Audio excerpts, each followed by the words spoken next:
Halo guys, balik lagi ke channelnya Mimin. Gimana kabar teman-teman semua? Semoga baik-baik aja ya. Oke, di video kali ini mari kita lanjutkan review dari drama Nine Puzzles yang makin seru tentunya. Bagaimana kelanjutannya? Ini dia, by Mimin.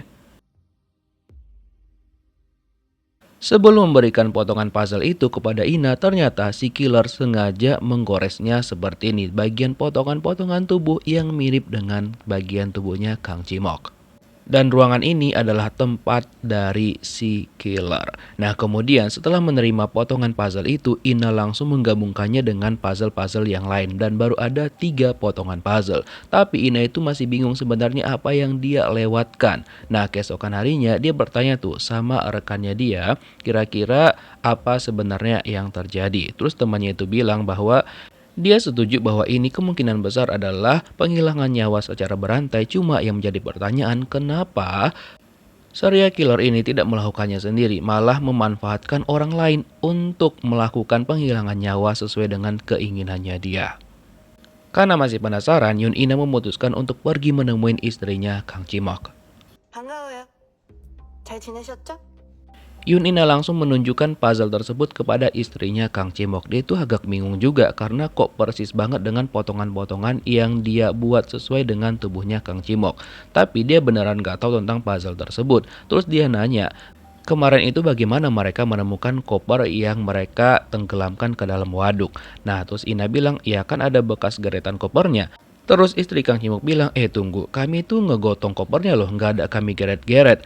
Dan dia juga baru sadar bahwa pada waktu itu ada seseorang yang memperhatikan dia yang kemungkinan besar adalah si serial killer.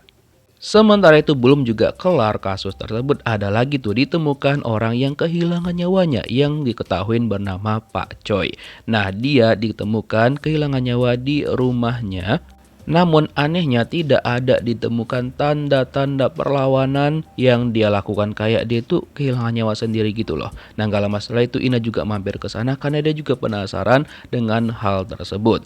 Kemudian seperti biasa Kim Hansem dan juga yang lainnya mengecek melalui CCTV. Mereka melihat ada sekitar 4 orang yang masuk ke dalam ruangan tersebut termasuk si korban. Nah, terus mereka berusaha untuk menanyain tuh 3 orang yang masuk ke ruangan tersebut yang merupakan teman-teman dekatnya Pak Choi. Nah, ketika ditanya sama mereka, awalnya pada malam itu mereka berempat memutuskan untuk minum bersama. Tapi salah satu di antara mereka, si bapak yang ini, dia memutuskan untuk pulang, jadi tinggallah mereka bertiga. Terus satu lagi itu juga memutuskan pulang, sehingga ada sekitar 2 orang lagi yang ada di sana.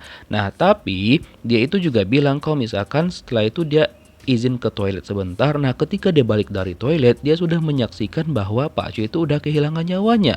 Jadi dia memikirkan apakah ada yang berusaha untuk meracunin bapak itu ataupun gimana gitu. Dan setelah diotopsi, ternyata penyebab Pak Choi itu kehilangan nyawanya karena dia keracunan nikotin.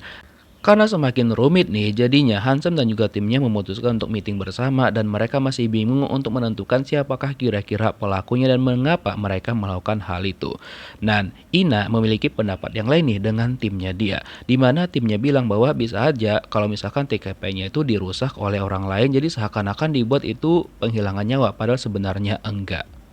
Oleh karena itu, Ina pergi ke tempatnya Hansam dan mengajak dia untuk mencoba menyelesaikan kasus yang sekarang ini. Jadi seperti biasa, Ina itu seolah-olah menjadi korban dan juga pelaku. Dan sekarang dia memanfaatkan Kim Hansem sebagai rekannya dan Kim Hansem yang bertindak sebagai teman-temannya Pak Choi dan Ina lah sebagai Pak Choi. Jadi mereka melakukan ini, siapa tahu dari sana mereka bisa menentukan siapakah kira-kira pelakunya yang sudah menghilangkan nyawa Pak Choi. Tapi setelah diskusi panjang, Ina dan juga Hansem belum bisa memutuskan siapakah pelakunya. Tapi Ina memiliki sebuah ide nih. Gimana kalau misalkan Pak Choi itu memiliki dendam sama 3 orang temannya.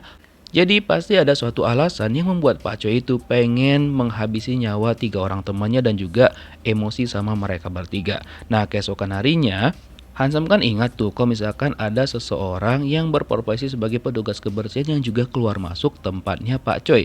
Lalu dipanggillah dia, cuma si petugas kebersihan bilang, Dia nggak ada hubungannya dengan meninggoynya Pak Choi, cuma dia bertanya nih, apakah Hansen dan juga timnya tahu yang terjadi setahun yang lalu dengan anaknya Pak Choi. Jadi dia meminta sama mereka untuk mengulik tentang kasus tersebut. Mungkin hal itu berhubungan dengan kasus yang sedang mereka teliti saat ini. Jadi ya udah akhirnya Kim Hansem itu memutuskan untuk mencari tahu tentang hal tersebut. Nah, keesokan harinya Ina konsultasi nih sama psikolognya, mungkin dengan konsultasi dia bisa menemukan jawaban. Jadi Ina itu masih bingung nih tentang motif dari Pak Choi ini, apakah memang dia menghilangkan nyawa sendiri atau ada orang lain yang menghilangkan nyawanya.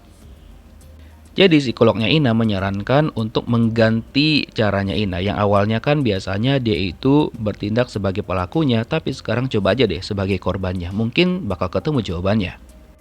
부터 이걸 주목해야 됐었어.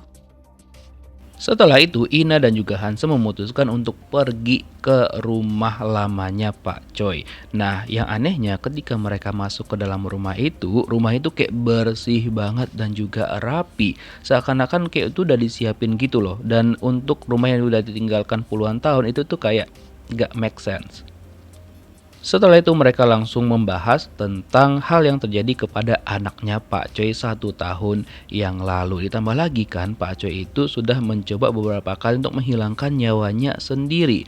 Jadi Ina langsung berusaha menyimpulkan kayaknya semua itu udah diatur sama Pak Choi deh. Jadinya 3 orang rekan Pak Choi dipanggil lagi tuh keesokan harinya dan ditanya sama Hansem apakah ada alasan Pak Choi itu ngebenci mereka dan berusaha untuk menghilangkan nyawa teman-temannya ini. Nah, akhirnya dibocorkanlah sama mereka 1 tahun yang lalu pada saat anaknya Pak Choi itu mulai bekerja di kantor mereka juga, di perusahaan tempat mereka bekerja. Nah, pada hari itu tiba-tiba aja anaknya Pak Choi mengalami kecelakaan kerja. Dan kejadian itulah yang dimaksud sama si bapak petugas kebersihan. Makanya dia tuh meminta sama Hansen dan juga timnya untuk menyelidikin hal itu bagaimana terjadi. Nah, ceritanya pada waktu itu kan anaknya Pak Choi itu lagi bekerja seperti biasa dan dia kan lagi magang tuh pada saat itu. Cuma salah satu rekannya Pak Choi itu meninggalkan dia dan membiarkan dia bekerja sendirian. Nah, sedangkan teman-teman yang lainnya 3 orang ini mereka memutuskan untuk minum dan juga makan bersama. Tapi setelah itu mereka mendengarkan teriakan anak Pak Choi.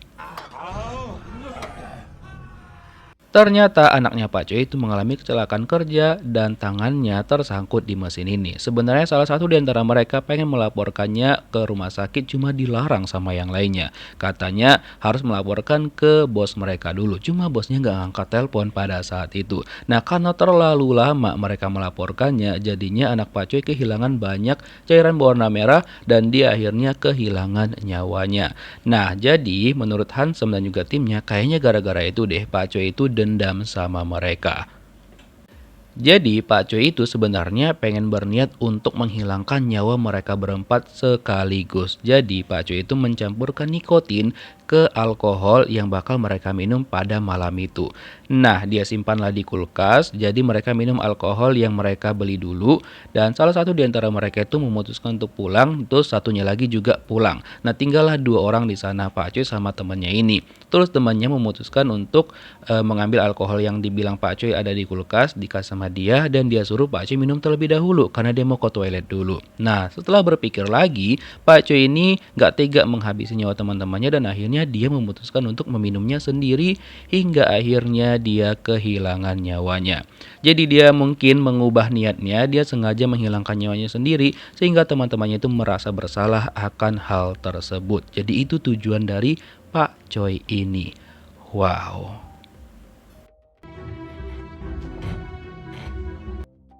Tapi Ina itu masih nggak terima kalau misalkan Pak Choi memiliki niat yang kayak gitu. Terus psikolog Ina menjelaskan, ya emang ada tipikal 2 orang. Mungkin Pak Choi ini emang tipikal yang hatinya lembut banget. Jadi dia nggak tega untuk menghabisi nyawa teman-temannya. Sehingga dia memutuskan menghabisi nyawanya sendiri. Tapi dengan memberikan sanksi sosial seperti itu kepada teman-temannya. Sanksi berupa kayak rasa bersalah atas apa yang terjadi kepada Pak Choi-nya gitu. Jadi mungkin Pak Choi ini menginginkan lebih dari sekedar balas dendam. Jadi seperti yang udah aku bilang tadi, Pak Choi menginginkan kayak sanksi sosial gitu loh sama teman-temannya dalam kurun waktu yang lama. Setelah itu Ina menyampaikan sama Hansem bahwa sudah dikonfirmasi bahwa Pak Choi memang mengakhiri nyawanya sendiri dan juga pengen memberikan sanksi sosial kepada teman-temannya. Nah, setelah kelar nih masalah Pak Choi, Ina mengatakan bahwa dia sudah menemukan lagi satu potongan puzzle dan dia memberikan potongan puzzle itu sama Hansem dan Hansem kaget banget ternyata di potongan puzzle terbaru itu ada potongan-potongan tubuh sesuai dengan tubuhnya Kang Cimok. Dan tiba-tiba Ina berpikir bagaimana kalau misalkan ketiga orang itu bukan korban, melainkan mereka adalah pelakunya. Dan si serial killer itu pengen memberikan pelajaran kepada mereka. Dan mungkin kepingan potongan puzzle-nya bisa lebih dari 3, ada 6, 9, atau lebih. Kalau misalkan pendapat Ina benar, kira-kira apakah yang terjadi ya? Kita lihat di next episode. Thank you for watching guys. See you next video. Bye-bye.